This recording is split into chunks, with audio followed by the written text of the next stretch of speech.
सर्वज्ञः सुगतो बुद्धो धर्मराजस्तथागतः सम्मन्तभद्रो भगवान्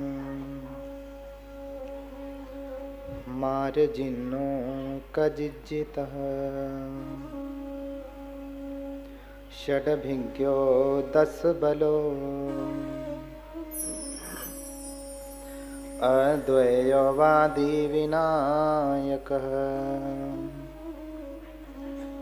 मुनीन्द्रः श्रीघनः शास्ता मुनिशाक्यमुनिस्तुयः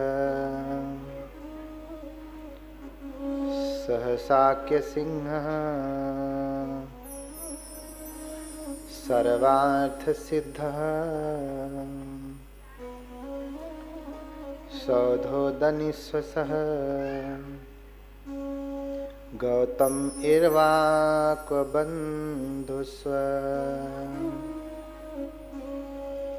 मायादेवी सुतस्य सह दिट्ठिबन्धन बान्धेय तन्हा सोतेन वाहिते दिम्बनायक तारेसी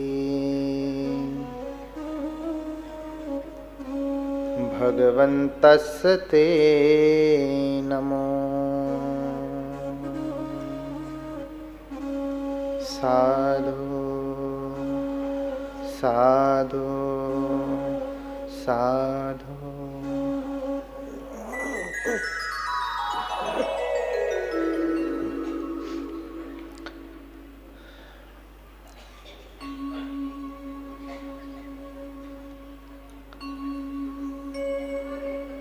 करुणा के महासागर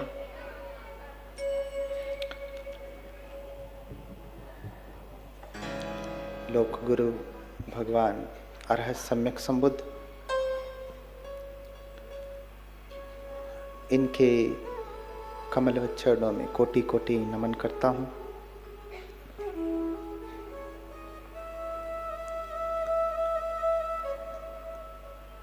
आज इस कथा के अंतिम दिन में आए आप सभी श्रद्धावान उपासिकाएं, उपासक, विशेष रूप से आज आपके जिले के कलेक्टर यहाँ पे सपत्नी उपलब्ध हैं, उपस्थित हैं, कमिश्नर जी उपस्थित हैं, बहुत सारे ऐसे गणमान्य उपासक लोग यहाँ पे उपस्थित हैं जो भगवान के वचनों को सुनने के लिए यहाँ पे आए हैं। आज अंतिम दिन है। जितना कह पाऊंगा उतना कहूंगा। मैंने पहले ही कहा था कि बुद्ध के जीवन चरित्र को 3 दिन में कह पाना संभव नहीं है। देखने के लिए तो सूरज को भी हम ऐसे करके देख लेंगे, सूरज इतने में दिखाई दे जाएगा। हाँ, पृथ्वी से कई गुना बड़ा सूरज, उसे भी हम इतने में देख सकते हैं, लेकिन ये सूरज का वास्तविक आकार नहीं। हम देख रहे हैं ऐसे, है नहीं ऐसा।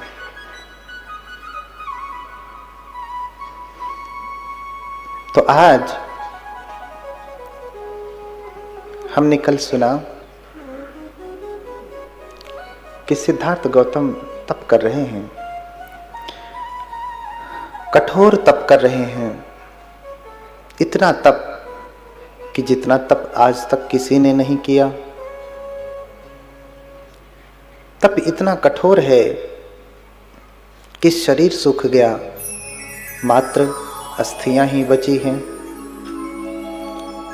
पेट को हाथ लगाते हैं तो रीढ़ की हड्डी पकड़ में आती है। आज तक के इतिहास में इतना तप करने वाला कोई प्राणी इस धरती पे नहीं है जितना बुद्ध ने किया है। तो बोधि प्राप्त करना इतना आसान होता नहीं, एक दिन की बात नहीं है, एक दिन की बात नहीं।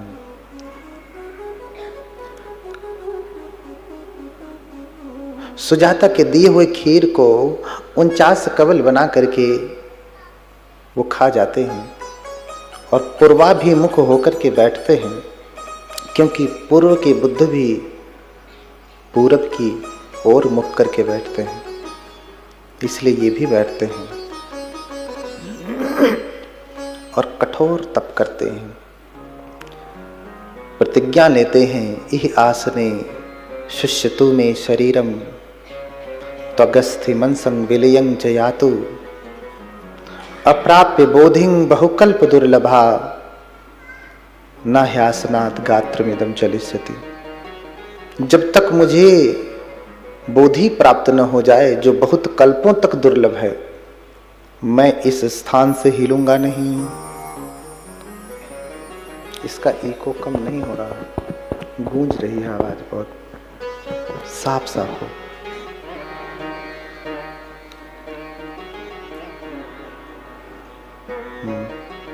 और फिर बैठ जाते हैं।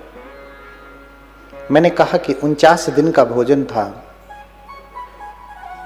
और जिसने 5 वर्षों से अधिक तप किया हो, शरीर सूख गया, भोजन करना बंद कर दिया। अभी जब सुजाता के खीर को खाया तो उनके शरीर में विशेष प्रकार की संवेदना होने लगी। जैसे आप 24 घंटे भोजन नहीं करते हैं, तो जब भोजन करते हैं तो भोजन जब जाता है ना, तो कहाँ कहाँ से होकर के गुजर रहा है, कहाँ जा कर के रुक गया है, इतना तक महसूस होने लगता है। और जिसने वर्षों की साधना की हो, उसकी संवेदना तो और तीव्र होगी, तीक्ष्ण होगी।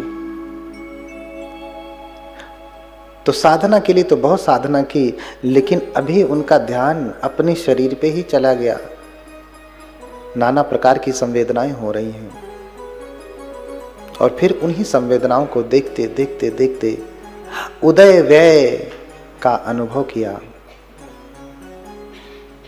कि संवेदना जो भी पैदा हो रही है वो नष्ट हो रही है। देखिए, कोई भी चीज उत्पन्न होती है तो उपाद, स्थिति, च्युति, ये 3 चीजें होती हैं। कोई चीज उत्पन्न होती है, बुद्ध ने तो कहा सब्बे संखारा अनिच्चा उपाद वैधम्यनो, उत्पन्न होते हैं और नष्ट होते हैं। तो संस्कार किसे कहते हैं? हाँ, संस्कार किसे कहते हैं? वो जो बच्चे का नामकरण करा लेते हैं, नामकरण का संस्कार है ना, विवाह का संस्कार है ना, ये उत्पन्न होते हैं और नष्ट हो जाते हैं, नहीं ना? ये भी उत्पन्न हो रहे हैं, नष्ट हो रहे हैं। एक बार विवाह हुआ फिर खत्म, एक दिन में।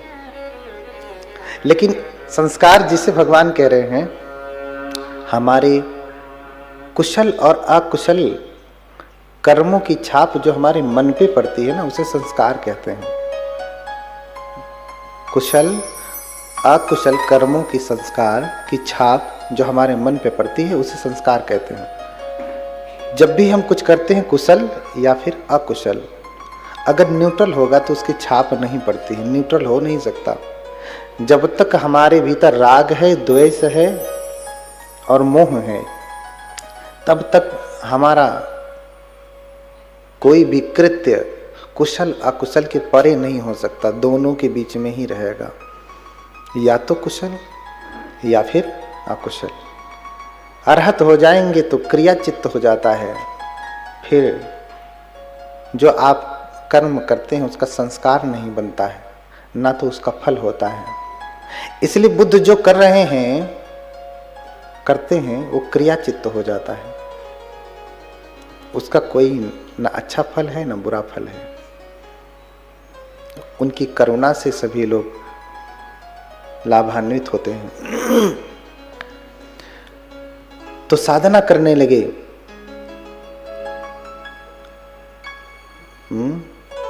ध्यान ही कीन्ही गहन गंभीरा, पायनि बोधि अमोलक हीरा। कठोर ध्यान किया। मैंने कल ही बताया कि ध्यान से तो हम, बिना ध्यान के तो हमें एक छोटी सी सुई नहीं दिखाई देती। कितनी ही अच्छी आंख क्यों ना हो, स्वस्थ आंख क्यों ना हो, ध्यान नहीं तो नीचे गिरी सुई नहीं देख पाएंगे आप। हाँ, बुद्धत्व तो देख पाना, प्राप्त कर पाना तो बड़ा कठिन है ना। तो ध्यान ही कीन्ही गहन गंभीरा, पायनि बोधि अमोलक हीरा। तो उनको बोधि प्राप्त होती है। तो कहते हैं कि 7 सप्ताह का 49 दिन का उनका पूरा नियम बना। कैसे उन्होंने तप किया, कैसे जीवन बिताया 7 दिन का, 7 सप्ताह का। पठमं बोधि पल्लंकं, द्वितीयं च अनिमिषं, तृतीयं चंकमणं सेठं, चतुर्थं च रत्नाघरं, पंचमं अजपालं च मुचलिंदेन, छठमं सप्तमं राजायतनं, वंदे तं मुनिसेवितं। 7 सप्ताह कैसे बिताते हैं? क्योंकि 49 कवल बनाया, 49 दिन का भोजन हो गया, फिर भोजन नहीं किया। अब ये नहीं कि मध्यम मार्ग में आ गए तो फिर अब भोजन ही करने लगे 3 टाइम का, 4 टाइम का, जैसे आप करते हैं। नहीं, भोजन भी किया तो फिर 7 सप्ताह के लिए नहीं किया, वही उतना हो गया। पहला तो बोधि पल्लंक, एक टक बोधि वृक्ष को देखते रहे, बिना पलक झपकाए बोधि वृक्ष को देखते रहे। जब हम अपनी आंखें, कभी कभी आप बुद्ध को देखते हैं तो बुद्ध की आंखें आधी खुली हुई हैं, आधी बंद है। आधी खुली हैं कि आधी बंद है? हाँ, बुद्ध की आंखें आधी खुली हैं कि आधी बंद है? उत्तर दे पाना कठिन है। जब हम बैठते हैं, आप बैठते हैं, तो इसे ध्यान में त्राटक कहते हैं। आधी पलकों को आधा बंद किया और आधे से देख रहे हैं। बुद्ध की आंखें बंद नहीं हैं, उनकी पलकें बंद हैं। हमारी भी पलकें बंद होती हैं, हमारी आंखें भी बंद होती हैं। हमें कुछ तो दिखाई देता नहीं, हमें कुछ भी दिखाई देता नहीं तो बुद्ध होते, सर्वज्ञ होते। तो पहला सप्ताह एक टक देखते रहे, बिना पलके झपकाए। इसलिए बुद्ध की कुछ मूर्तियां आप देखते होंगे तो थोड़ी सी आंखें दिखाई देती हैं। तो आपको लगता है कि भगवान आधा ही क्यों खोले हैं, पूरा क्यों नहीं खोले? कहीं पूरा खुला हुआ भगवान को देखा आपने? अब क्या देखेंगे, क्या देखना बचा? जिसे ज्ञान प्राप्त हो गया, क्या देखेगा अब? कुछ देखने को बचा? यहाँ तो अभी पूरी दुनिया देखनी है।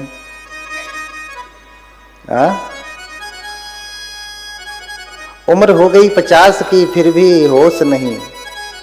उधर सिद्धार्थ जब देखते हैं तो कहते हैं धिगसार थे अबुध बाल जनस्य बुद्धि, यद यौवनम मदमत्त जराम न पसेत।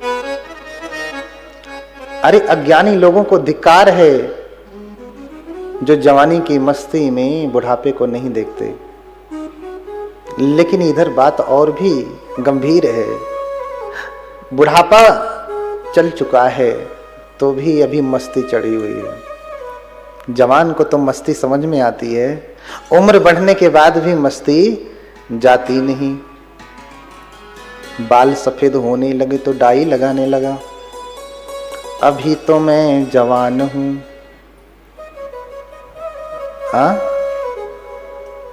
कब जाएगी ये मस्ती, कब उतरेगा ये मद? 70 साल का बूढ़ा भी है, वो भी अभी दुनिया देखना चाहता है। अब कौन सी गली देखना बाकी है? किसे आंखें फाड़ फाड़ के देख रहे हैं? क्या देखना बाकी रहेगा? अरे आंखों ने भी कह दिया कि बस अब मत देख, मैं तो जाती। लेकिन नहीं, मुझे देखना है जबरदस्ती। ऑपरेशन करा के, दवाई करा के, चश्मा लगा के देखना ही है। सब कुछ कह रहा है कि बस सब बहुत हो गया, लेकिन आपका मन कह रहा है कि नहीं, अभी और, अभी और, अभी और। तो कब तक ये चलेगा अभी और? इसलिए बुद्ध कुछ देखते नहीं।